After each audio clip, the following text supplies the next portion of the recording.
Court ಮಾತಾಡ್ತಾ ಇದ್ರೆ ಮಧ್ಯ ಮಧ್ಯ ಮಧ್ಯ ಮಧ್ಯ ಮಾತಾಡ್ತೀರಿ. ಒಂದು ಸರ್ತಿ ನಿಮಗೆ ಬಹಳ ಗಂಭೀರವಾಗಿ ಎಚ್ಚರಿಕೆ ನೀಡಿದ್ದೆ ನಾನು, ಆದ್ರೂ ನೀವು ಅದನ್ನ ಬಿಡಲ್ಲ.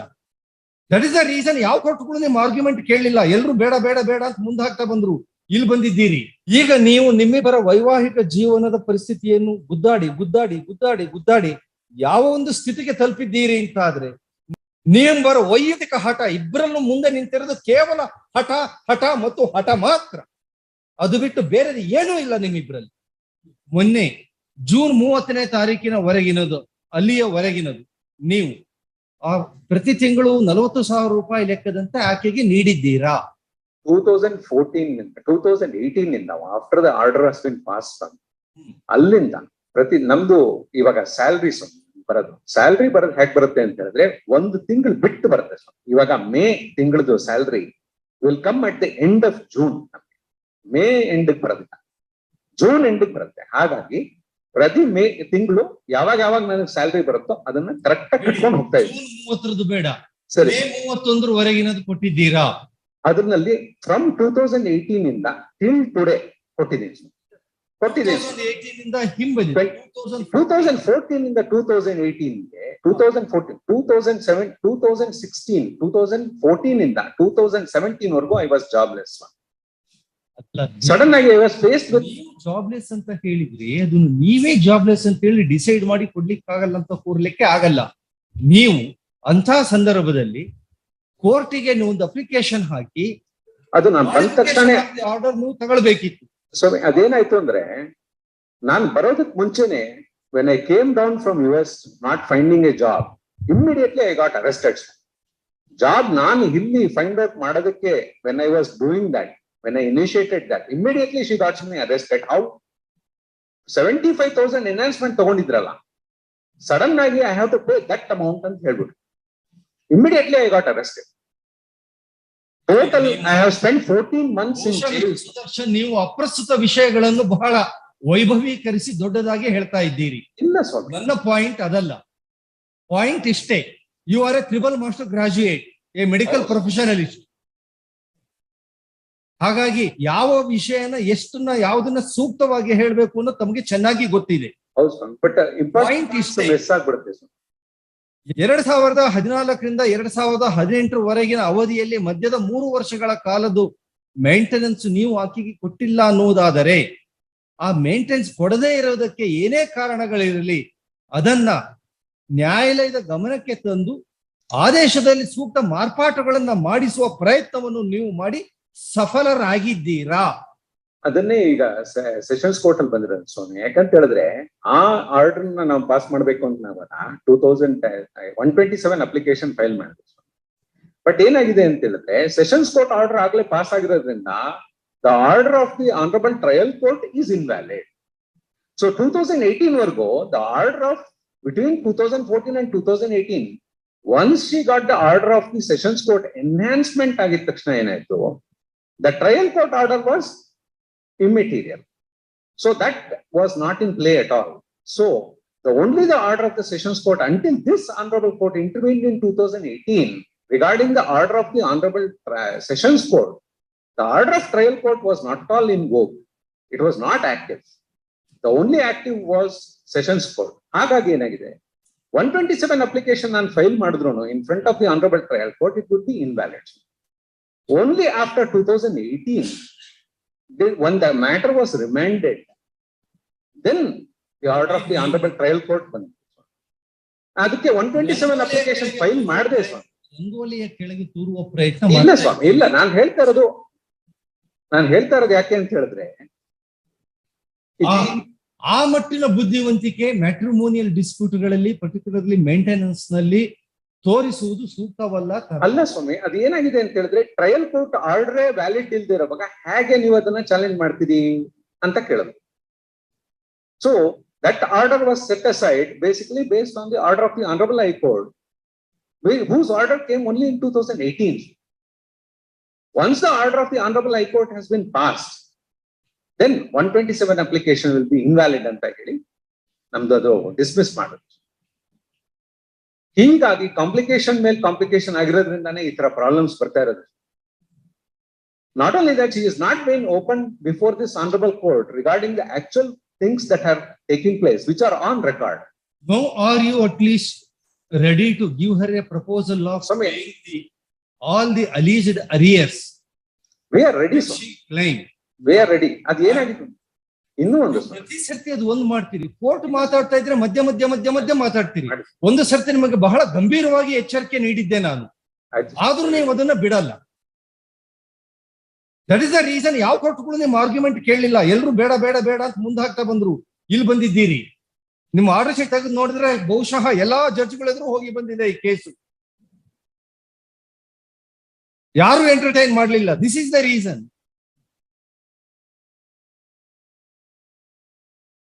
ಇಲ್ಲಿ ಸಾವಧಾನದಿಂದ ನಾನು ಕಳೆದ 2 ತಿಂಗಳಿಂದ ಕೇಳ್ತಾ ಇದ್ದೇನೆ ಕೇಸು. ಗಂಟೆಗಟ್ಟಲೆ ದಿನಗಟ್ಟಲೆ ನಿಮ್ಮ ಆರ್ಗ್ಯುಮೆಂಟ್ ಕೇಳಿದ್ದೇನೆ ನಾನು, ಆದ್ರೂ ನೀವು ಕೋರ್ಟ್ ಏನು ಹೇಳ್ತಾ ಇದ್ದೇನೆ ಅಂತ ಕೇಳಲಿಕ್ಕೆ ನೀವು ತಯಾರಿಲ್ಲ. ಈ ಸಂದರ್ಭದಲ್ಲಿಯೂ ಕೂಡ ನ್ಯಾಯಾಲಯದ ಆದೇಶದ ಪ್ರಕಾರ ಎಷ್ಟು ಬಾಕಿ ಇದೆ, ಆಕೆ ಅನುಸಾರ ಅದು 21 ಲಕ್ಷ. ಆ ಹಣವನ್ನು ನೀಡಿ ಮುಂದಿನ ಮೇಂಟೆನೆನ್ಸ್ ಕುರಿತಂತೆ ನೇಮಿತವಾಗಿ ನೀಡುವ ಷರತ್ತಿಗೆ ಒಳಪಟ್ಟು ಈ ಪೆಟಿಷನ್ ಅನ್ನ ಕಾಂಪೌಂಡ್ ಮಾಡ್ಕೊಳ್ಳಿ, ಸೆಟಲ್ ಮಾಡ್ಕೊಳ್ಳಿ ಅಂತ ನೀವೇನಾದ್ರೂ ಆಕೆಗೆ ಪ್ರಪೋಸಲ್ ನೀಡುವ ಸಾಧ್ಯತೆ ಇದೆಯೇ? So that without much hassle you may get a clean chit of acquittal. ಹೌದು ಸ್ವಾಮಿ, ನಾವು 2018 ನಲ್ಲೇ ಇದು ಪ್ರಪೋಸಲ್ ಮಾಡಿದೀವಿ ಸ್ವಾಮಿ. That is also documented for this honourable court also. ಇದು 8573 2021 ನಲ್ಲಿ ತಾವು ಆರ್ಡರ್ ನೋಡಿದ್ರೆ ಆಗ್ಲಿ ಪ್ರಪೋಸಲ್ ಮಾಡಿದ್ರೆ ಮತ್ತೆ ಮಾಡಿದೀವಿ ಸ್ವಾಮಿ. ಅವ್ರು ರಿಜೆಕ್ಟ್ ಮಾಡಿದ್ರು ಅದನ್ನ. ಅವಾಗಿನದಾಯ್ತು, ಈಗಿನದ ನಾವು ಈಗಲೂ ಕೂಡ ಅದನ್ನೇ ಹೇಳ್ತೀವಿ. ಪ್ರಾಪರ್ಟಿ ಈಗ ಏನು ಕೇಳ್ತಿದ್ದಾರೆ ಬಾಕಿಯನ್ನು ಬಾಕಿನ ಪೂರ್ತಿ ತೀರ್ಸೋದಕ್ಕೆ ನಾವು ರೆಡಿ ಇದೀವಿ ಅಂತ 2018 ಇಂದ ಹೇಳ್ತಾ ಇದೀವಿ ಸ್ವಾಮಿ. ಈಗ ನೀವು ರೆಡಿ ಇದ್ದೀರಿ? ನಮ್ಮ 21 ಲಕ್ಷ ನಿಮ್ಮ ಪ್ರಕಾರ ಬಾಕಿ ಅಂತ ಹೇಳಿದ್ರೆ ಅದು 21 ಲಕ್ಷ ಎಷ್ಟು ಇರುತ್ತೋ ಕರೆಕ್ಟ್ ಆಗಿ ಸ್ವಾಮಿ ಅದನ್ನ ತೀರ್ಸೋದಕ್ಕೆ ನಾವು ರೆಡಿ ಇದೀವಿ ಸ್ವಾಮಿ. ಇಷ್ಟು amount from the date of the petition in the trial court ನಾವು ರೆಡಿ ಇದೀವಿ ಸ್ವಾಮಿ. ನಾವು ಅದನ್ನು ಹೇಳಿದ್ವಿ. Petition in the trial court 2014 ಅಂತ ಹೇಳಿದ್ರಿ. 2014 ಇಂದ 2022 ಮೇ 31 ವರೆಗಿನದು ಎಷ್ಟು? 40,000 ರೂಪಾಯಿ. ಹಾಗೆ ಎಷ್ಟು ಆಗ್ತದೆ? ಆ 40,000 ರೂಪಾಯಿ ವರೆಗಿನದನ್ನ ಲೆಕ್ಕ ಹಾಕಿ ನಿಮ್ಗೆ ಎಷ್ಟು ಕೊಟ್ಟಿದ್ದಾರೆ ಟುವರ್ಡ್ಸ್ ಮೇಂಟೆನೆನ್ಸ್ ಅದನ್ನ ಕಳೆದು ಮೆಡಿಕಲ್ ಎಜುಕೇಶನ್ ಇದರಲ್ಲಿ ಬರಲ್ಲ, ಅದು ಸಪರೇಟ್. ಆ medical towards medical and education expenses ಅಂತ ಏನ್ ಕೊಟ್ಟಿದ್ದಾರೆ ಆ ಅಮೌಂಟ್ ಸಪರೇಟ್. ಅದು ಕಳೆದು ಉಳಿದಂತೆ ಮೇಂಟೆನೆನ್ಸ್ ಜೀವನಾಂಶ ನಿಮಗೆ ಏನು ಕೊಟ್ಟಿದ್ದಾರೆ ಬಾಕಿ ಎಷ್ಟು ಇದೆ ಅದನ್ನ ಅವರು ಸಂಪೂರ್ಣವಾಗಿ ನಿಮಗೆ ನೀಡುವುದಕ್ಕೆ ಸಿದ್ಧರಿದ್ದ ಪಕ್ಷದಲ್ಲಿ, if is ready to pay the entire amount of the alleged arrears of maintenance and undertaking to pay the maintenance at the rate of 40,000 only, subject to the outcome of the result in the criminal appeal which you are telling. If that court says tomorrow, no, it is 75,000 that has to be paid or 1 lakh that has to be paid, then he may be liable to pay the difference amount. But subject to the outcome of the said case, if he agrees to continue to pay 40,000 rupees every month and medical and educational expenses as per the order, are ready to compound the matter and agree to give a clean check to him insofar as this 498A case is concerned, that remains. But here both of you enter into a compromise. Promed Hospital, all the 3 hospital nominees were each part ಈಗ of ನೀವು ಸಹ ಸ್ವಲ್ಪ ಬೇಡದ ವಿಷಯವನ್ನು ಜಾಸ್ತಿ ಹೇಳ್ತಾ ಇದ್ದೀರಿ ಅಷ್ಟೇ. ಬೇಡದ ವಿಷಯನ ಜಾಸ್ತಿ ಹೇಳ್ತಾ ಇದ್ದೀರಿ. ನಾನು ಹೋದ ಸರ್ತಿ ಇಬ್ಬರಿಗೂ ಹೇಳಿದ್ದೆ, ಸಣ್ಣ ಗುಳ್ಳೆನ ಇಬ್ರು ಕೆರೆದು ಅದನ್ನ ಕಜ್ಜಿ ಮಾಡಿ ಗಾಯ ಮಾಡಿ ವಾಸಿಯಾಗದ ರೀತಿಯಲ್ಲಿ ಆಂಪ್ಯುಟೇಷನ್ಗೆ ಮುಂದುವರೆಯುವ ರೀತಿಯಲ್ಲಿ ನೀವು ಗಾಯವನ್ನು ಬೆಳೆಸಿಕೊಂಡು ಪೋಷಿಸಿಕೊಂಡು ಹೋಗುವ ನಿಟ್ಟಿನಲ್ಲೇ ಇಬ್ಬರಿಗೂ ಆಸಕ್ತಿ ಇದೆಯೇ ಹೊರತು ನಿಮ್ಮ ಮುಂದಿನ ಜೀವಿತಾವಧಿಯನ್ನು ಶಾಂತ ರೀತಿಯಲ್ಲಿ ನೆಮ್ಮದಿಯಲ್ಲಿ ಪ್ರತ್ಯೇಕವಾಗಿಯೇ ಬೇಕಾರಾಗ್ಲಿ, ಒಟ್ಟಾಗಿ ಅನ್ನೋದು ruled out possibility in your case ನಲ್ಲಿ. ಪ್ರತ್ಯೇಕವಾಗಿಯೇ ಆಗ್ಲಿ ನೆಮ್ಮದಿಯಿಂದ ಕಳೆಯುವ ನಿಟ್ಟಿನಲ್ಲಿ ಇಬ್ಬರಿಗೂ ಆಸಕ್ತಿ ಇಲ್ಲ, ಇಚ್ಛೆ ಇಲ್ಲ.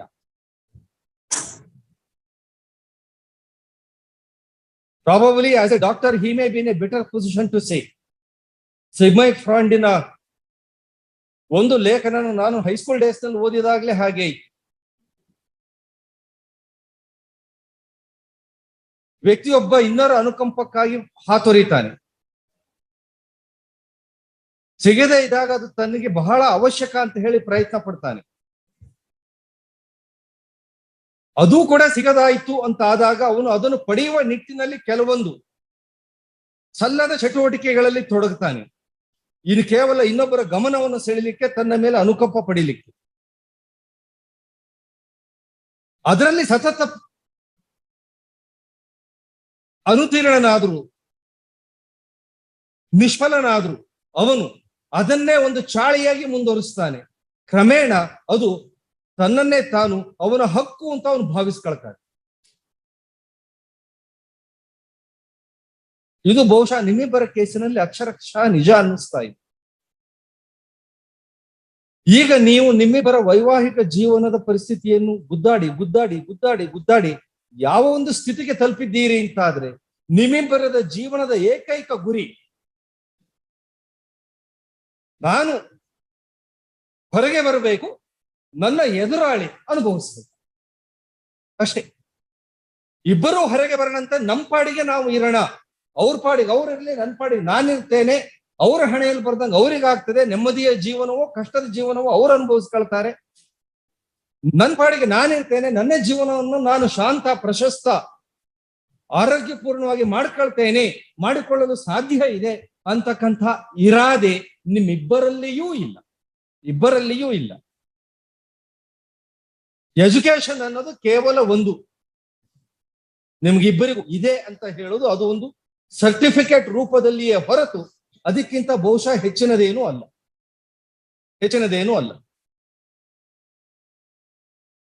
ಕಲೆಗಳಲ್ಲಿ ಪರಮ ಕಲೆ ಜೀವನದ ಲಲಿತ ಕಲೆ. ಕಲಿಸದ ನಸಗಳೆಲ್ಲ ಬಾಹ್ಯ ಬೋಧನೆ DVJ ಅವರು ಬಹಳ ಹಿಂದೆ ಹೇಳಿದ್ದಾರೆ. ಆ ಜೀವನದ ಕಲೆ ಅನ್ನೋದನ್ನ ವಿದ್ಯಾವಂತರು ಅಂತಕ್ಕಂತಹ ನೀವಿಬ್ಬರೂ ಕೂಡ ಆ ಜೀವನದ ಕಲೆಯನ್ನು ಕೈ ಬಿಟ್ಟಿದ್ದೀರಿ. ನಮಗೆ ಡಿಗ್ರಿ ಮುಖ್ಯ, ಸ್ಥಾನ ಮುಖ್ಯ, ಆದಾಯ ಮುಖ್ಯ, ಸಂಪಾದನೆ ಮುಖ್ಯ, ಹಣ ಮುಖ್ಯ. ಅಷ್ಟರಲ್ಲಿಯೇ ಸರಿಸುಮಾರು ಜೀವನದ ಅರ್ಧಕ್ಕಿಂತಲೂ ಹೆಚ್ಚು ಆಯುಷ್ಯವನ್ನು ಬಹುಶಃ ಕಳೆದಿದ್ದೀರಿ. ಉಳಿದಿರ ಅಲ್ಪಾವಧಿಯ ಆಯುಷ್ಯ.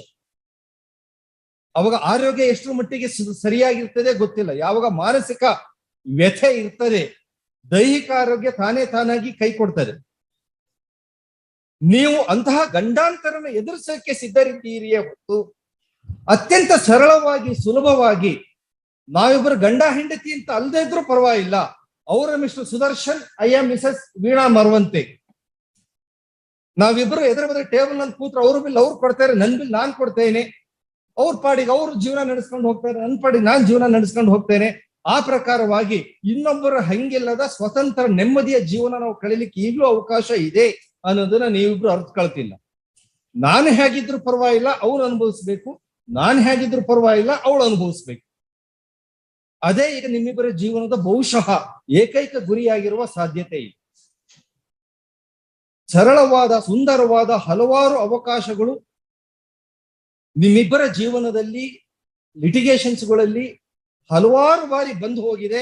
ನೀವಿಬ್ಬರು ಅದನ್ನು ಸದ್ಬಳಕೆ ಮಾಡಿಕೊಳ್ಳುವ ವಿವೇಕನ ಉಪಯೋಗಿಸಲಿಲ್ಲ. ಅದನ್ನ ನಿಮ್ಮ ಅನುಕೂಲಕ್ಕೆ ಬಳಸಿಕೊಳ್ಳುವುದು ಹೇಗೆನ್ನುವ ಬುದ್ಧಿವಂತಿಕೆಯನ್ನು ನೀವು ಪ್ರದರ್ಶಿಸಿದಿರಿ. ಬುದ್ಧಿವಂತಿಕೆಗೂ ವಿವೇಕಕ್ಕೂ ವ್ಯತ್ಯಾಸ ಇದೆ. ಜೀವನ ಬಯಸೋದು ವಿವೇಕಯುತ ಜೀವನ, ಬುದ್ಧಿವಂತಿಕೆಯ ಜೀವನ ಅಲ್ಲ. ನೀವೊಬ್ಬರು ಬುದ್ಧಿವಂತಿಕೆಯನ್ನು ಪ್ರದರ್ಶಿಸಲಿಕ್ಕೆ ಹೊರಟಿದ್ದೀರಿ ಹೊರತು ವಿವೇಕಯುತ ಜೀವನಕ್ಕೆ ನೀವು ಯಾವತ್ತೂ ಕಲ್ಪನೆನೇ ಮಾಡ್ಕೊಳ್ಳಿಲ್ಲ. ಕಾಲ ಮಿಂಚಿನ ಮಗಳೊಬ್ಬಳಿದ್ದಾಳೆ. ಅವಳ ಜೀವಿತಾದ ಅವಧಿಯಲ್ಲಿಯೂ ಕೂಡ ಹರ್ father, natural father would be Dr. Sudarshan Subbanna alone. That cannot be substituted by any process. Even Lord Brahma also cannot do that. He himself has written it. Destiny is clear. Her natural mother would be for ever and ever Mrs. Veena Marwanti. That also cannot be changed. She has got a separate life, independent of both of you. You have got a duty, I underline it with inverted comma, with more emphasis I say, both of you have got a joint duty to provide her a better future, a better life, a better living. She should not just live, she should make a living. She should not just survive. She should see the meaning of life. For her unfortunate thing of having born as a daughter of two litigating father and mother. Right, both of you have no right in any manner to put her into more mental agony because of these disputes. Tomorrow she has to marry. She is still unmarried, right? Tomorrow she has to carve her own life, her own marriage. She should establish a family. ಬಹುಶಃ ಆಕೆ ಮನಸ್ಸಿನಲ್ಲಿ ಈಗ ಜೀವನದಲ್ಲಿ ನಾನು ಏನ್ ಬೇಕಾದ್ರೂ ಆಗ್ತೇನೆ, ಮದುವೆ ಆಗಲ್ಲ ಅನ್ನುವ ಒಂದು ಅಭಿಪ್ರಾಯಕ್ಕೆ ಬಂದಿರಬಹುದು, ಬರಬಹುದಾದ ಸಾಧ್ಯತೆನೂ ಇದೆ. ಯಾವಾಗ ನಿಮ್ಮಿಬ್ಬರನ್ನು ಅವಳು ನೋಡ್ತಾ ಇದ್ದಾಳೆ, ಬಹುಶಃ ಜೀವನದಲ್ಲಿ ನಾನು ಏನ್ ಬೇಕಾದ್ರೂ ಮಾಡ್ತೇನೆ, ಎಣ್ಣೆ ಕೊಪ್ಪರಿಗೆಯಲ್ಲಿ ಹಾಕಿ ನನ್ನನ್ನ ಯಮಧರ್ಮರಾಯ ಸುತ್ತಲೂ ಪರವಾಗಿಲ್ಲ, ನನಗೆ ಮದುವೆ ಬೇಡ ಅನ್ನೋದನ್ನ ನಿಮ್ಮಿಬ್ಬರ ಜೀವನದಿಂದ ಅವಳು ಕಲ್ತಿರ್ಬಹುದು. ಬಹುಶಃ ನೀವು ಆಕೆಗೆ ಕೊಟ್ಟಿರ್ತಕ್ಕಂತಹ ಸಂದೇಶ, ಮೆಸೇಜ್ ಇದು ಒಂದೇ ಆಗ್ಲಿಕ್ಕೆ ಸಾಧ್ಯತೆ ಇದೆ. ಬಹಳ ವ್ಯಥೆ ಮಾಡ್ಕೊಂಡು ಹೇಳ್ತಾ ಇದ್ದೇನೆ, ನಾನು ಕಠಿಣವಾಗಿ ಹೇಳ್ತಿದ್ದೇನೆ, ತಪ್ಪು ತಿಳಿಬೇಡಿ ಇಬ್ಬರು. ಆದರೆ ಆಕೆಗೆ ಆ ವ್ಯಥೆಯನ್ನು ಉಂಟು ಮಾಡುವ, ಯಾವುದೇ ವೇದನೆಗೆ ಆಕೆಯನ್ನು ದೂಡುವ, ಅವಳ ಮುಂದಿನ ಜೀವನವನ್ನು ವೇದನಾಮಯವನ್ನಾಗಿ ಮಾಡುವ ಯಾವುದೇ ಹಕ್ಕುಗಳು ನಿಮಗೆ ಇಲ್ಲ ಅಂತ ಅವಕಾಶಗಳನ್ನು ನೀವು ನಿರೀಕ್ಷಿಸುವುದು ಸಲ್ಲ. ಬದಲಿಗೆ ನಾನು ಅವಾಗಲೇ ಹೇಳಿದಾಗೆ, both of you have got a duty, a commitment, a responsibility towards her to carve her future, to be a bright future. ನಾಳೆ ಆಕೆ ಇದ್ದೋಳು, ನನ್ನ ಅಪ್ಪ a famous surgeon or famous medical profession with multiple master graduate and super speciality had to go behind the bar for this at the instance of my mother and for this silly reason. And ಆದರೆ ನಾಳೆ if you take further step of sending him again behind the bar for, at least it say the claim towards the arrears of maintenance, what could be the repercussion of the same upon her future? ಆಕೆ ಪುರುಷ ದ್ವೇಷಿ ಮಾತ್ರ ಆಗಲ್ಲ, ಮಹಿಳಾ ದ್ವೇಷಿ, ಮಾತೃದ್ವೇಷಿಯೂ ಆಗ್ತಾರೆ. ಮಾತೃದ್ವೇಷಿ ಪಿತೃದ್ವೇಷಿ ಆಗಿಬಿಟ್ರೆ ಅದು ಬದಲಾವಣೆಗೆ ಸಾಧ್ಯನೇ ಇಲ್ಲ. ನನಗೆ ತಿಳಿದಿರುವ ಮಟ್ಟಿಗೆ ಮಾತೃದ್ವೇಷಿ ಪಿತೃದ್ವೇಷಿ ಮಕ್ಕಳಿಗೆ ಯಾವುದೇ ವೈದ್ಯಕೀಯ ಶುಶ್ರೂಷೆ ಅಡಿಯಲ್ಲಿಯೂ ಕೂಡ ಯಾವುದೇ ಚಿಕಿತ್ಸೆ ಇಲ್ಲ. ನಿಮ್ಯಾನ್ಸಿನ ಗ್ರೇಟೆಸ್ಟ್ ಪ್ರೊಫೆಸರ್ ಅವ್ರಿಗೆ ಏನೂ ಮಾಡ್ಲಿಕ್ಕೆ ಸಾಧ್ಯ ಇಲ್ಲ. ಆ ಒಂದು ಪರಿಸ್ಥಿತಿಗೆ ನಿಮ್ಮಿಬ್ಬರ ವರ್ತನೆ ಇನ್ನೋಸೆಂಟ್ ಚೈಲ್ಡ್ ಅನ್ನ ಕಳ್ತಾ ಇದೆ. ಹೋದ ಸರ್ತಿಯು ಹೇಳಿದ್ದೆ, ಆಕೆ ನಿಮ್ಮನ್ನು ಕೇಳಿ ಹುಟ್ಟಿ ಬರಲಿಲ್ಲ, ನೀವು ನಿಮ್ಮ ಖುಷಿಗೆ ಆಕೆಗೆ ಜನ್ಮ ನೀಡಿದ್ದೀರಿ. ಆ ಕಾರಣದಿಂದಾಗಿ ಆಕೆಗೆ ಉತ್ತಮ ಭವಿಷ್ಯ ಕಲ್ಪಿಸಿಕೊಡೋದು ನಿಮ್ಮಿಬ್ಬರ ಜವಾಬ್ದಾರಿ ಇದೆ. ಕಾಲ ಮಿಂಚಿಲ್ಲ. ಈ ಹಂತದಲ್ಲಿ ಆದರೂ ಕೂಡ ನೀವಿಬ್ಬರು ಈ ಪ್ರಕರಣ ಡಿವಿ ಪ್ರಕರಣ ಇನ್ನು ಎಲ್ಲೆಲ್ಲಿ ಯಾವ್ದಾವ್ದು ಎಷ್ಟೆಷ್ಟಿದೆಯೋ ಅವುಗಳನ್ನ ನೀವಿಬ್ಬರು ರಾಜಿ ಮೂಲಕ ಇತ್ಯರ್ಥಪಡಿಸಿಕೊಂಡ ಪಕ್ಷದಲ್ಲಿ ನಾವಿಬ್ಬರು ರಾಜಿಯಾಗಿದ್ದೇವೆ, in the best interest of our own individual future and in the interest of our child ಅಂತ ಹೇಳಿ ಮಾಡ್ಕೊಂಡ್ರೆ, ಕಡೆಯ ಪಕ್ಷ ಆ ಹೆಣ್ಣು ಮಗು ನಾಳೆ ತನ್ನ ಸ್ನೇಹಿತರೆಯನ್ನ ಇಟ್ಕೊಳ್ಳದೆ ಅವರಿಂದ ದೂರ ಇಳಿದು ಏಕಾಂಗಿತನ ಅನುಭವಿಸೋದ್ರ ಬದಲು 1-2 ಸ್ನೇಹಿತರನ್ನಾದ್ರೂ ಮಾಡಿಕೊಂಡು ಆ ಸ್ನೇಹಿತರೆದುರು ಕಡೆಯ ಪಕ್ಷ ನನ್ನ ಅಪ್ಪ ಮತ್ತು ನನ್ನ ಅಮ್ಮ ಪ್ರತ್ಯೇಕವಾಗಿದ್ದರೂ ಸಹ ಅವರು ತಮ್ಮ ಎಲ್ಲಾ ಮನಸ್ತಾಪಗಳನ್ನ ರಾಜಿ ಮಾಡಿಕೊಂಡು ಬಗೆಹರಿಸ್ಕೊಂಡು ಈಗ ಇಬ್ಬರು ನೆಮ್ಮದಿಯಿಂದಿದ್ದಾರೆ. ಹಾಗಾಗಿ ಅವರಿಬ್ರು ರಾಜಿಯಾಗಿರೋದ್ರಿಂದ ನಾನು ಕೂಡ ನೆಮ್ಮದಿಯಾಗಿದ್ದೇನೆ. ಹೊಡೆದಾಡುವ ಅಪ್ಪ ಅಮ್ಮಂದಿರು ಎಲ್ಲಾ ನ್ಯಾಯಾಲಯಗಳಲ್ಲಿಯೂ ಹೊಡೆದಾಡಿ ಅವರದ್ದೇ ಚಾಪು ಮೂಡಿಸಿರ್ತಕ್ಕಂತಹ ಪೋಷಕರಿಬ್ಬರ ಮಗಳು ತಾನು ಅನ್ನುವ ಅಪಕೀರ್ತಿಯಿಂದ ನಾನು ಹೊರಗೆ ಬಂದಿದ್ದೇನೆ. ಅಂತ ಅಪಕೀರ್ತಿ ಹಣೆಪಟ್ಟಿ ನನ್ನ ಮೇಲೆ ಇನ್ನೂ ಇಲ್ಲ. ನನ್ನ ತಂದೆ ತಾಯಿಗಳು ಕೂಡ ರಾಜಿಯಾಗಿ ನನಗೆ ಈಗ ಒಂದು ಉತ್ತಮ ಭವಿಷ್ಯ ಕಲ್ಪಿಸಿದ್ದಾರೆ ಅಂತ ಆಕೆ ತನ್ನ ಸ್ನೇಹಿತರ ಒಡಗೂಡಿ ಹೇಳಬಹುದು. ನಾಳೆ ಆಕೆ ಯಾರನ್ನೇ ಮದುವೆ ಆಗಲಿ, ಪ್ರೀತಿಸೇ ಮದುವೆ ಆಗಲಿ, ಹಿರಿಯರು ನೆರವೇರಿಸಿದ ಮದುವೆಯಲ್ಲಿಯೇ ಆಗಲಿ,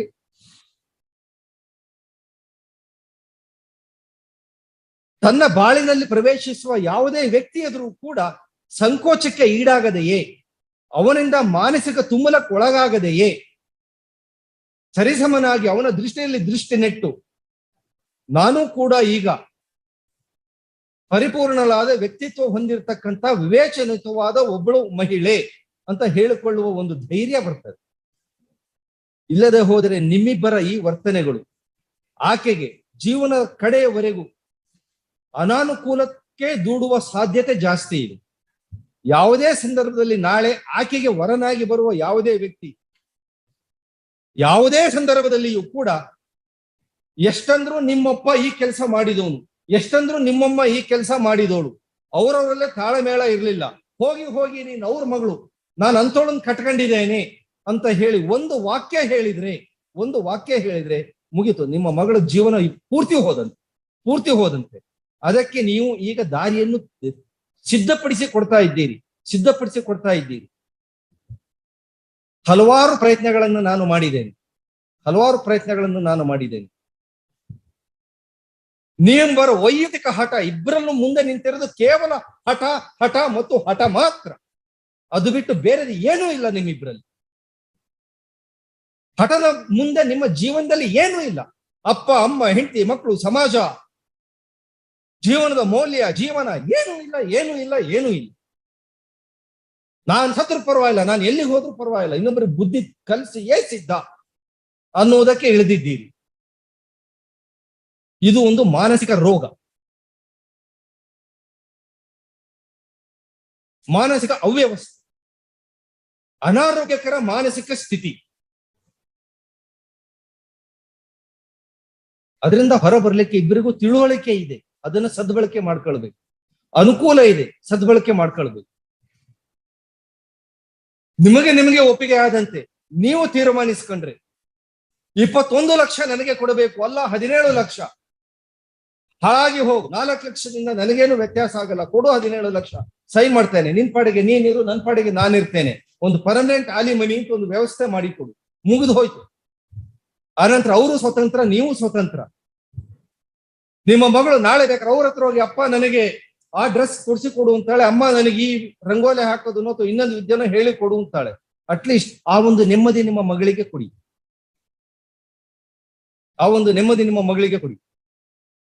ಆಕೆಗೆ ಕೊಡಬೇಕಾದ ಹಣದಲ್ಲಿ ಸ್ವಲ್ಪ ಉಳಿಸ್ಕೊಳ್ತೇನೆ ಅಂತ ಹೇಳಿ ಪದೇ ಪದೇ ನಾನು ನಿರುದ್ಯೋಗಿ, ನನಗೆ ಅಲ್ಲಿರ್ಲಿಲ್ಲ, ಈ ವರ್ಷ ಇರ್ಲಿಲ್ಲ, ನಾನು ಅಲ್ಲಿಂದ ಹೊರ ನೂಕಲ್ಪಟ್ಟೆ, ಆ ದೇಶದಿಂದ ಇಲ್ಲಿಗೆ ಬಂದೆ, ಆದ್ರೂ ನನ್ನ ರಕ್ಷಣೆಗೆ ಯಾರು ಇಲ್ಲ, ಹಾಗಿಲ್ಲ ಹೀಗಿಲ್ಲ ಅಂತ ಹೇಳಿ ಒಬ್ಬ ಸುಶಿಕ್ಷಿತ ಎಂದು ತನ್ನನ್ನು ತಾನೇ ಕರೆದುಕೊಳ್ಳುವ ಸಮಾಜವು ಅತ್ಯಂತ ಜವಾಬ್ದಾರಿ ವ್ಯಕ್ತಿ ಮಾತ್ರವಲ್ಲ, ಸಮಾಜಕ್ಕೆ ಬೆಳವಣಿಗೆಗೆ ಪೂರಕ ವ್ಯಕ್ತಿಯಾಗಿ ನಿಲ್ಲಬಲ್ಲ ಒಬ್ಬ ನಿಷ್ಣಾತ ವೈದ್ಯ ಎಂದು ಕರೆಯಲ್ಪಡುವ ನೀವು ಅರ್ಹತೆ ಪ್ರಶ್ನೆ ಬೇರೆ. Whether you are truly deserve it, that is different. ಭೌತಶಾಸ್ತ್ರ ವಿಷಯದಲ್ಲಿ ಸ್ನಾತಕೋತ್ತರ ಪದವಿ ಪೂರೈಸಿ ಹಲವಾರು ಮಹತ್ತರ ವಿಶೇಷ ತರಬೇತಿಗಳನ್ನು ಹೊಂದಿ ನೂರಾರು ವಿದ್ಯಾರ್ಥಿಗಳಿಗೆ ಪಾಠ ಹೇಳಿಕೊಡುತ್ತಾ ಇದ್ದೆ ಎಂದು ತನ್ನನ್ನೇ ತಾನು ಹೇಳಿಕೊಳ್ಳುತ್ತಾ ಜೀವನದ ಮೌಲ್ಯವನ್ನೇ ಅತಿಯಾಗಿ ಮರೆತಿರ್ತಕ್ಕಂತಹ ನೀವು ಇಬ್ಬರು ಇಲ್ಲಿ ನಿಂತಿದ್ದೀರಿ.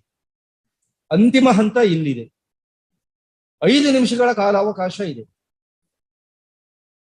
ನಿಮಗೆ 10 ನಿಮಿಷ ಅವಕಾಶ ಕೊಟ್ಟಿದ್ರಲ್ಲಿ 5 ನಿಮಿಷ ನೀವು ಮಾತಾಡಿದ್ದೀರಿ, ಇನ್ನು 5 ನಿಮಿಷ ಇದೆ.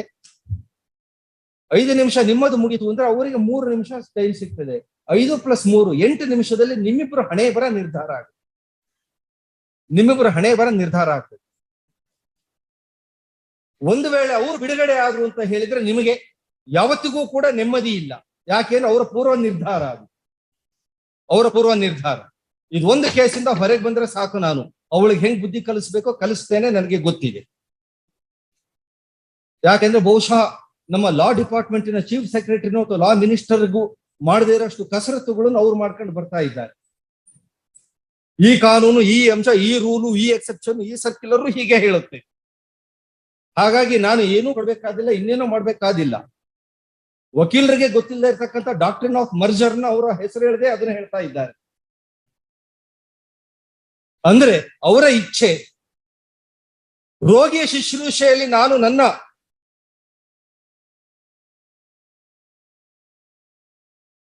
ಎನರ್ಜಿನ ಎಷ್ಟು ತೊಡಗಿಸ್ಬೇಕು ಅದಕ್ಕಿಂತಲೂ ಹೆಚ್ಚು ನಾನು ಈ ಕೇಸಲ್ಲಿ ತೊಡಗಿಸ್ತಾ ಇದ್ದೇನೆ. ಅದಕ್ಕೆ ನಾನು ಸಿದ್ಧನಾಗಿ ಬಂದಿದ್ದೇನೆ. ಹೋದ್ ಸರ್ತಿ ಅದನ್ನು ಹೇಳಿದ್ದೆ. ಒಂದು ದಿನ ನೀವು ನ್ಯಾಯಾಲಯದಲ್ಲಿ ಕಳೆಯೋ ಸಮಯದಲ್ಲಿ ನೀವು ಕನಿಷ್ಠ 6 ಜನ ರೋಗಿಗಳ ಜೀವ ಉಳಿಸಲಿಕ್ಕೆ ಸಹಾಯಕಾರಿ ಆಗಬಲ್ಲರಿ ವೈದ್ಯರಾಗಿ. ಆ 6 ಜನಗಳನ್ನ ನೀವು ಹಣವಿಲ್ಲದೆ ನೀವು ಅವರಿಗೆ ಸೇವೆ ಒದಗಿಸಿದ್ರಿ ಅಂತಾದ್ರೆ ಭಗವಂತ ನಿಮಗೆ ಸ್ವರ್ಗದಲ್ಲಿ ಒಂದು ಸಿಂಹಾಸನವನ್ನ ಶಾಶ್ವತವಾಗಿ ತೆಗೆದಿರಿಸ್ತಾನೆ ಅನ್ನುವ ಮಟ್ಟಕ್ಕೂ ನಾನು ಆಧ್ಯಾತ್ಮಿಕವಾಗಿಯೂ ಹೋದೆ. ಆದರೂ ಇಬ್ಬರಿಗೂ ಇಲ್ಲ. 5 ನಿಮಿಷ ನಿಮಗಿದೆ, 3 ನಿಮಿಷ ನಿಮಗಿದೆ. ಈ ಕೇಸಿನಲ್ಲಿ ಅವರಿಗೆ ವಿಫಲಗೊಂಡ್ರು ಅಂದ್ರೆ ನೀವು ಸುಪ್ರೀಂ ಕೋರ್ಟಿಗೆ ಹೋಗ್ಬೇಕಾಗ್ತದೆ. ಯಾಕೆಂದ್ರೆ ಅವ್ರು ಸುಪ್ರೀಂ ಕೋರ್ಟಿಗೆ ನಿಮ್ಮನ್ನು ಕರೆಸ್ಕೊಳ್ತಾರೆ ಸುಪ್ರೀಂ ಕೋರ್ಟ್. ಅಲ್ಟಿಮೇಟ್ಲಿ ಅವರ ಉದ್ದೇಶ ಉಳಿದ ನಿಮ್ಮ ಜೀವಿತಾವಧಿಯಲ್ಲಿ ನೆಮ್ಮದಿಯಿಂದ ಇರಲಿಕ್ಕೆ ಬಿಡೋಲ್ಲ. ಏನೇ ಆಗಿ ಪಾಠ ಕಲಿಸಿಯೇ ಸಿದ್ಧ. ಸುಪ್ರೀಂ ಕೋರ್ಟಿಗೆ ಹೇಗೆ ಬರ್ತಾಳೆ ನಾನು ನೋಡ್ತೀನಿ. ನಾನು ಮೇಂಟೆನೆನ್ಸ್ ಕೊಟ್ರೆ ತಾನೇ ಬರೋದು. ಮೇಂಟೆನೆನ್ಸ್ ಕೊಡಲ್ಲ ಅನ್ಲಿಕ್ಕೆ ನನ್ನ ಹತ್ರ ಇಷ್ಟು ಕೇಸ್ಗಳಿದೆ. ಅದೇ ಸುಪ್ರೀಂ ಕೋರ್ಟ್ ಇಂದ 25 ಜಜ್ಮೆಂಟ್ಗಳನ್ನು ನಾನು ಸ್ಪೈರಲ್ ಬೌಂಡ್ ಮಾಡಿ ಸುಪ್ರೀಂ ಕೋರ್ಟ್ ಎದುರು ಇಡ್ತೇನೆ. ನೋಡೋಣ ಅಂತ ಏನ್ ಹೇಳ್ತಾರೆ ಅಂತ. ಅವರು ಅಂತಹ ರಿಸ್ಕ್ ಗಳನ್ನ ಎದುರಿಸಲಿಕ್ಕೂ ಸಿದ್ಧರಿದ್ದಾರೆ. ಇದಿಷ್ಟು ನಾನು ಖುಲ್ಲ ಇಟ್ಬಿಟ್ಟಿದ್ದೇನೆ. ಯಾಕೆಂದ್ರೆ ನನಗೆ ಕೇಸಿನಲ್ಲಿ ಏನು ಹೊರಗೆ ಬರ್ತದೆ ಅನ್ನೋದಕ್ಕಿಂತಲೂ ಸಮಾಜದಲ್ಲಿ ಸುಶಿಕ್ಷಿತರು ಎಂದು ತಮ್ಮನ್ನು ತಾವೇ ಕರೆಯುವ ಇಬ್ಬರು ವ್ಯಕ್ತಿಗಳು 3ನೇ ಒಂದು ಜೀವಿಯ ಭವಿಷ್ಯವನ್ನು ಚಲ್ಲಾಟಕ್ಕೆ ಎಡೆಮಾಡಿಟ್ಟು ಆಟವಾಡ್ತಾ ಇದ್ದಾರೆ. ಇವರಿಬ್ಬರನ್ನು ಸರಿ ಮಾಡಿದ್ರೆ ಇನ್ನೊಂದು ಜೀವ ಅಲ್ಲಿ ತನ್ನ ಭವಿಷ್ಯತ್ತನ್ನು ಸುಂದರವಾಗಿ ರೂಪಿಸಿಕೊಳ್ಳಕ್ಕೆ ಅನುಕೂಲ ಆಗುತ್ತೆ. ತನ್ನ ಮೂಲಕ ಒಂದು ಸಮಾಜಕ್ಕೆ ಒಂದು ಉತ್ತಮ ಪ್ರಜೆ ಸಿಗುವ ಅವಕಾಶವಿದೆ ಅನ್ನುವ ಒಂದೇ ಒಂದು ನಿರೀಕ್ಷೆ. ಅದು ಮಾತ್ರ. ಅವರು ತಿಂಗಳಿಗೆ 75,000 ಕೊಡ್ಲಿ, 60,000 ಕೊಡ್ಲಿ, 25,000 ಕೊಡ್ಲಿ, ಅದು ಮುಖ್ಯ ಅಲ್ಲ. ನನಗೂ ಕೂಡ ಅವ್ರು ಕೊಡುವ 40,000ಕ್ಕೆ ಆಗ್ಲಿ, ಮುಂದೆ ಅಷ್ಟೇ ಕೊಡ್ತೀನಿ ಎನ್ನುವುದಕ್ಕೆ ಆಗ್ಲಿ ನಾನು ಜೀವನ ನಡೆಸ್ತೇನೆ. ಅವರ ಸರಿಸಮಾನವಾಗಿ ನಾನು 5 ಬೆಡ್ರೂಮ್ ಇರ್ತಕ್ಕಂಥ apartment with swimming pool, gym etcetera facility ಮನೆಯಲ್ಲಿ ನಾನು ಇಲ್ಲದೆ ಹೋದ್ರು ಕೂಡ ಒಂದು ಪುಟ್ಟದಾದ ಸಿಂಗಲ್ ಬೆಡ್ರೂಮು ಅಥವಾ 2 ಬೆಡ್ರೂಮ್ ಇಂದ ಒಂದು ಸಣ್ಣ ಮನೆಯನ್ನ ಬಾಡಿಗೆಗೆ ತಗೊಂಡು ಅದೇ ದುಡ್ಡಿನಲ್ಲಿ ನಾನು ಮಗಳ ಜೊತೆಗೆ ಸುಂದರವಾದ ಜೀವನವನ್ನು ನಡೆಸಿಕೊಂಡು ಮಗಳಿಗೆ ಉತ್ತಮ ಜೀವನದ ಮೌಲ್ಯಗಳನ್ನ ನಾನು ವಿಫಲರಾಗಿದ್ದನ್ನ ಅವಳನ್ನು ಕಲಿಸಿಕೊಟ್ಟು ಸಫಲನನ್ನಾಗಿ ಮಾಡುತ್ತೇನೆ ಅನ್ನುವ ನಿರ್ಧಾರ ನಿಮ್ಮಲ್ಲಿ ಇದ್ರೆ ಮುಂದಿನ ಜೀವನ ಸುಂದರವಾಗುತ್ತೆ. ಈಗಲೂ ಕೂಡ ಅವರು is reiterating the proposal. He is not telling that I am not liable to pay, I am not paying. He is ultimately telling that what is the order passed by the magistrate court in the DV Act at the rate of 40,000 rupees. As per the order from the said date till May 31st of this year, he is ready to pay. And whatever the order, if you both of you still want to keep the criminal appeal which you are telling that it is pending, still alive and open, you can do that. But the common sense and the best judgment would say that if that were to be the settlement, you can settle that matter also. Since you have sought for enhancement, if he is ready to pay any enhanced amount, once for all, both of you can settle and all the litigations between both of you can come to an end. ಹದಿ ವಯಸ್ಸಿನ ಮಗಳು ಇದ್ದಾಗ ಈ ರೀತಿ ಇದೆಲ್ಲದು ನಡೀತಾ ಇದೆ ಅಂತ ಹೇಳಿದ್ರೆ ಮಾನಸಿಕವಾಗಿ ಆಕೆಗೆ ತುಮುಲ ಮಾತ್ರವಲ್ಲ, ಆಘಾತವೂ ಉಂಟಾಗಬಹುದಾದ ಮತ್ತು ಯಾವುದೇ ಬರಬಾರದ ನಿರ್ಧಾರಕ್ಕೆ ಆಕೆ ಬರುವ ಸಾಧ್ಯತೆಗಳೂ ಇದೆ. ಆವಾಗಲೂ ಕೂಡ ನೀವಿಬ್ಬರು ಪರಸ್ಪರ ದೂಷಿಸಿಕೊಂಡು ನಿಮ್ಮ ಮೇಲೆ ಕೆಸರೇರ ಚಾಟದಲ್ಲಿ ನಿರತರಾಗಿರ್ತೀಯೇ ಹೊರತು ಆ ಜೀವಿಯನ್ನು ನೀವು ಪರಿಗಣಿಸಲ್ಲ. ಕಡೆಯದಾಗಿ ನೀವು 5 ನಿಮಿಷದ ಆರ್ಗ್ಯುಮೆಂಟ್ ಈಗ ಮುಂದುವರಿಸುವ ಮುನ್ನ ಯೋಚನೆ ಮಾಡಿ, ನೀವು ಆ ಪ್ರಪೋಸಲ್ ಬಗ್ಗೆ ಏನಾದ್ರೂ ಹೇಳಿ ನೀವಿಬ್ರು ಒಂದು ನಿರ್ಧಾರಕ್ಕೆ ಬರ್ತೀರಿ ಅಂತ ಆದ್ರೆ ಸರಿ, ಇಲ್ಲ ಅಂತ ಆದ್ರೆ ನೀವು ನಿಮ್ಮ ವಾದ ಮುಂದುವರಿಸಬಹುದು. ನಿಮ್ಮ ಉಳಿದ 5 ನಿಮಿಷಗಳ ವಾದ ಕೇಳ್ತೇನೆ, ಅವರ 3 ನಿಮಿಷಗಳ ರಿಪ್ಲೈ ಕೇಳ್ತೇನೆ. ಇದು ಅಂತಿಮ ಹಂತದಲ್ಲಿ ಕ್ರಿಮಿನಲ್ ಕೇಸ್. ಅಲ್ಲಿ 10 ಲಕ್ಷ, 20 ಲಕ್ಷ, 15 ಲಕ್ಷ, 5 ಲಕ್ಷ ಹೆಚ್ಚು ಕಡಿಮೆ ಆದ್ರೂ ಸಂಪಾದಿಸಬಹುದು. ಈ ಕ್ರಿಮಿನಲ್ ಕೇಸಿನಲ್ಲಿ ತೀರ್ಪು ಹೊರಗೆ ಬಂತು ಅಂತ ಹೇಳಿದ್ರೆ, ಜೈಲು ಅಥವಾ ಜೈಲು ಇಲ್ಲ ಅಂತ ಆದಾಗ ವ್ಯಕ್ತಿಯ ಪ್ರತಿಕ್ರಿಯೆಗಳು ನಿಮ್ಮದೇ ಆಗಬಹುದು, ವಿಭಿನ್ನ ಆಗತ್ತೆ. ನಿಮ್ಮಿಬ್ಬರಲ್ಲದೆಯೇ ಇನ್ನೊಂದು ಹಿರಿಯ ಜೀವ ನಿಮ್ಮಿಬ್ಬರ ಹಿಂದೆ ಇದೆ. ಅದು ಇಂತಹ ವ್ಯಕ್ತಿಗೆ ನಾನು ಜನ್ಮ ಕೊಟ್ಟು ತಪ್ಪು ಮಾಡಿದೆ ಅಂತಾಗಲಿ ಅಥವಾ ಇಂತಾಕೆಯನ್ನು ಸೊಸೆಯಾಗಿ ಪಡೆದೆ ಅಂತಾಗಲಿ ಪರಿತಪಿಸುತ್ತಿರಬಹುದಾದ ಸಾಧ್ಯತೆ ಇರಬಹುದು. I am not sure. ಇರಬಹುದು. ಕಡೆಗೆ ಏನಿಲ್ಲದೆ ಹೋದ್ರು, ನಾಳೆ ದಿವಸ ಮಹಾಲಯ ಅಮಾವಾಸ್ಯೆಯಲ್ಲಿ ಪಿತೃತರ್ಪಣ ಕೊಟ್ಟು ಇನ್ನು 10, 20, 30 ವರ್ಷಗಳ ನಂತರ ಆ ಪಿತೃತರ್ಪಣದಲ್ಲಿ ಮಾತೃತರ್ಪಣ ಕೊಡಬೇಕಾದ್ರೆ ಹಕ್ಕುಗಳನ್ನ ಇಬ್ರು ಕಳ್ಕೊಳ್ತೇವೆ. ಬರದೇ ಇಲ್ಲ, ಆ ಹಕ್ಕೆ ಬರಲ್ಲ. ಒಬ್ಬ ವೈದಿಕಸ್ಥನಾಗಿ ನಾನು ಇದನ್ನು ಹೇಳ್ತಿದ್ದೆ.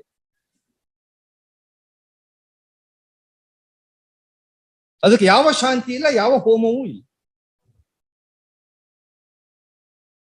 ಆಲೋಚನೆ ಮಾಡಿ. Still you are want to proceed further, you can proceed.